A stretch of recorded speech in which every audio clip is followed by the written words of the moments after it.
Now into the fourth one on this film. We're going to do the Scottish scene here again, Loch Teacuis. This time a landscape one, and then I might show you the portrait ones. I do that as well, and that's the end of the series for the moment.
To start using some alizarin crimson just to start to give warmth across here. Pure alizarin crimson. It'll seep down into these colours a bit anyway, so I'm not too worried. You see how that warmth is suddenly lifting everything forward. Right, now I can come back to some orange. Very deep reddy orange, and we'll just start bringing that across these, a bit darker still.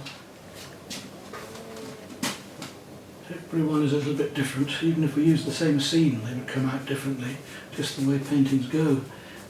I'm so loose with it, I don't paint obviously a representation exactly, so they're bound to be a bit looser. This painting is almost there. There we go. I think that one we'll leave it at that and let it dry off and have a think about it. So there we are, that one will do. Let's have a closer look at it again. You can see how we can use the stuff we've built up to actually put highlights across the hills and into the trees like this. And then right down to the foreground here where we can work lights over darks and darks over lights.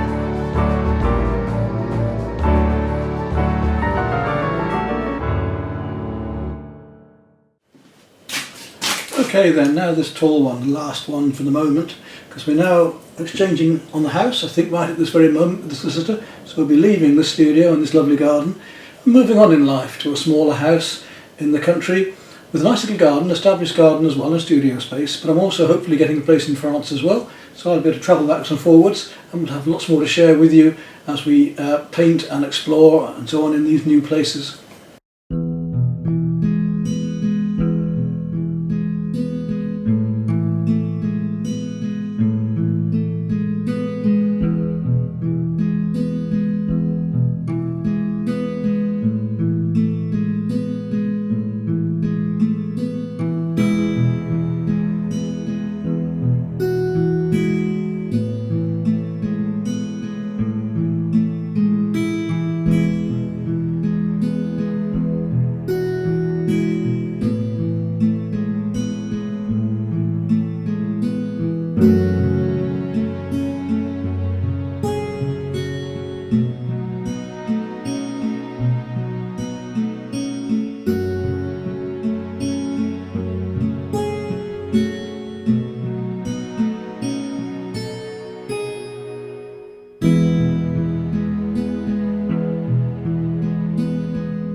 Well, that's that one done. I think I might well keep this one for myself because it's one of the best of the series that I've done. It's the last of the series. And I like to keep one example, so I might take some to my next house. Let's take a look at it closer up again.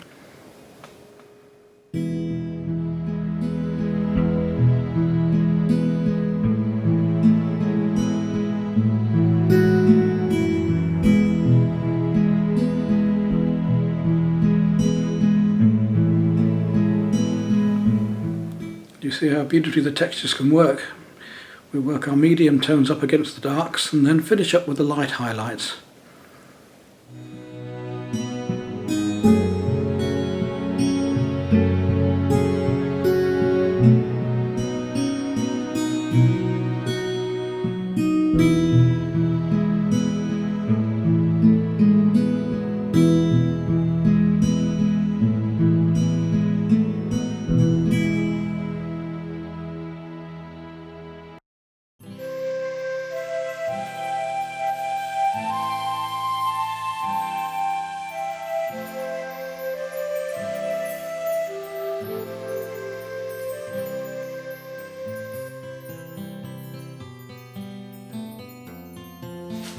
Well, here you can see that I've actually done the texturing and not only put black paint on but white paint as well and made a variation of grey. In fact, it's quite nice as it is, but I'm going to work over this in colour now because I want this really textural woodland scene that was up in Highlands of Scotland, all mossy and tangled.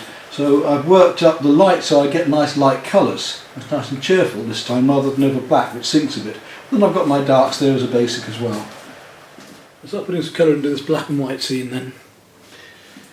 I've got a nice picture to work from. I quite like it as it is, but I really want to start with my lightest colours first. So I'm going to get a bit of white first and a little touch of my blue greens into this, a bit of the turquoise, to really play with some of these. We're going to go beyond the photograph because I want to really play some of these colours one against another.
something a little bit different, one I've been looking forward to doing.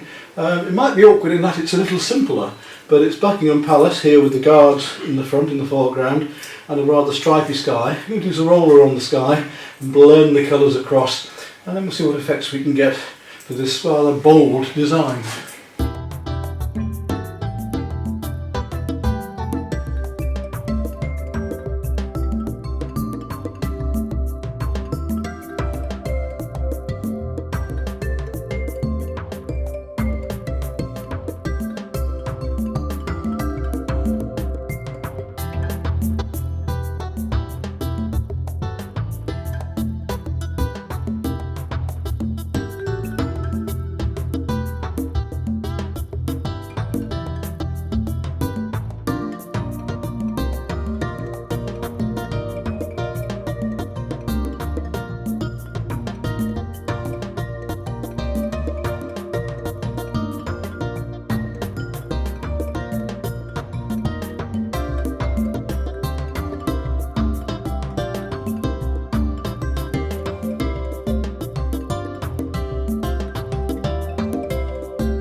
Well, we've come to the end of this one.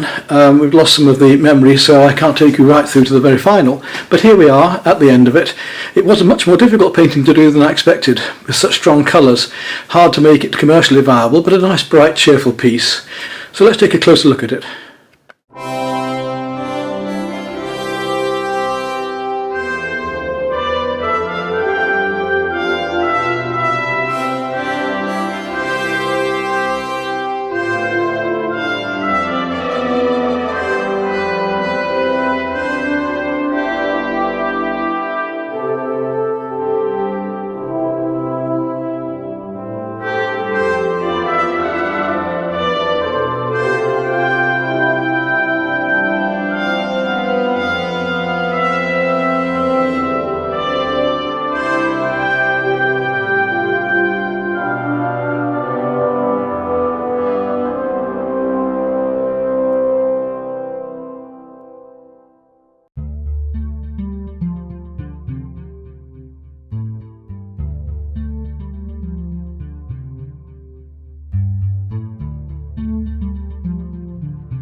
you.